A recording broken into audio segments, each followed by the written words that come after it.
after the storm. It was scary as hell. We were all ready to die. Where do you even begin? Life-changing damage done in just a matter of hours. But recovery takes years, if not longer. I cannot allow material things to get me down. This week, we're taking you inside the next steps for those impacted not just in Florida. There has to be recovery for everyone. But in Puerto Rico. Everything that you worked so hard for is just gone again. Where so many feel they've been overshadowed. And what can be done to better predict the storm's path? This is The Race.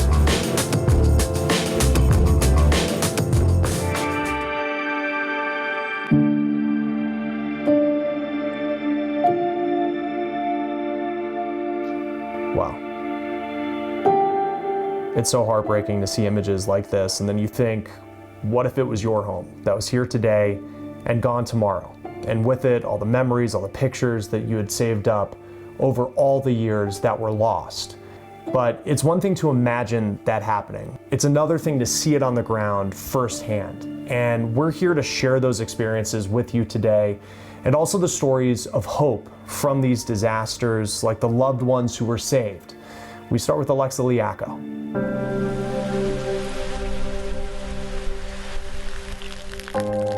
That's all we can do right now, just pick up the pieces. So. I'm Alexa Liacco. We spent a week covering Hurricane Ian. It was the first time I'd covered a major hurricane, and I thought I was mentally prepared to see the damage, to meet families who had lost everything. But each day, I found myself overwhelmed, seeing, smelling, hearing what these families are doing to survive. I wanted to make sure their stories were told. I feel a little helpless. You don't want to feel helpless as a mother. We met mother Shannon Terry. She swam across her street with her daughters on her back after her house flooded. Come on in, this is our setup in our home. Her neighbor that she'd never spoken to before took her in. Now there's more than 10 strangers living in one house with no water, power, or internet. What stayed with me is what it means to have no water and power.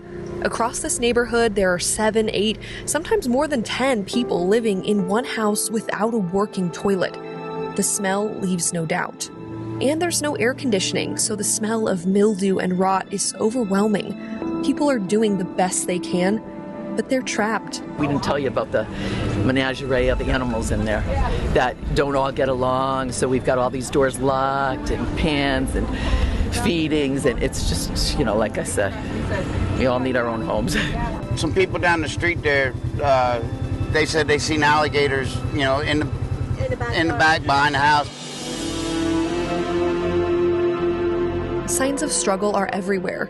This man tied his car to his house, hoping he could keep it from floating away. Without working internet, calling for help or applying for aid from FEMA is impossible. So much is impossible. We're stuck here. There's no water, no roads, no electricity. You know what I mean? You're just stuck. But there is also a building sense of hopefulness. People are helping strangers, opening their homes, lending their boats, clothes, money. My neighbor gave me $100. Anything to help a neighbor survive. Good, you all right? Luke Quave was one of those helpers. I'm just cruising through the neighborhood to see if there's anybody I can help. Luke is the neighbor we'd all hope we'd have. When his neighbor's roof collapsed in the middle of the storm, he set out crawling on his hands and knees to rescue them. The wind was so strong that I had to literally get on all fours and grip the grass like this. And every time I asked someone, "How are you?" their answers were humbling. We are alive, we're blessed. We're still breathing, so every day is a blessing. Their gratitude is contagious. It dulls the feeling of overwhelming sadness, even for just a moment. For The Race, I'm Alexa Liacco. In my decade as a journalist, I've covered my fair share of natural disasters, but none like Hurricane Ian.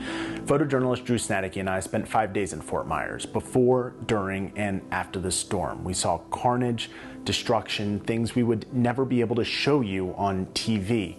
But we also saw hope as people from far and wide came to lend a hand to those who weren't even left with the clothes on their back. Behind every story is another story. Hi guys. You guys doing all right? And in the case of Paul Benedetti and his family, I got no clothes. None of us got clothes. it's the story of how a message I received from a stranger on social media led us to them. They were stranded in a flooded neighborhood, out of medicine, out of touch, and in need of rescue. It was scary as hell. We were all ready to die. We were literally saying goodbye to each other. Paul's family is just a glimpse into the lives of countless other families we met who lost everything. A lot of history went down in that fire. We met Bob, who watched his home burn in front of his eyes. Dave, who could only look as we drove past the empty slabs that lined his neighborhood. This is the saddest thing I've ever seen.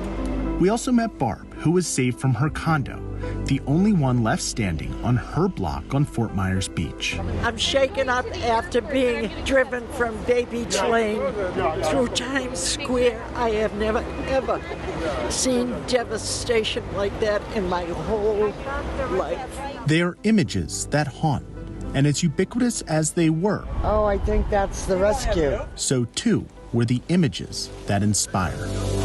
Awesome.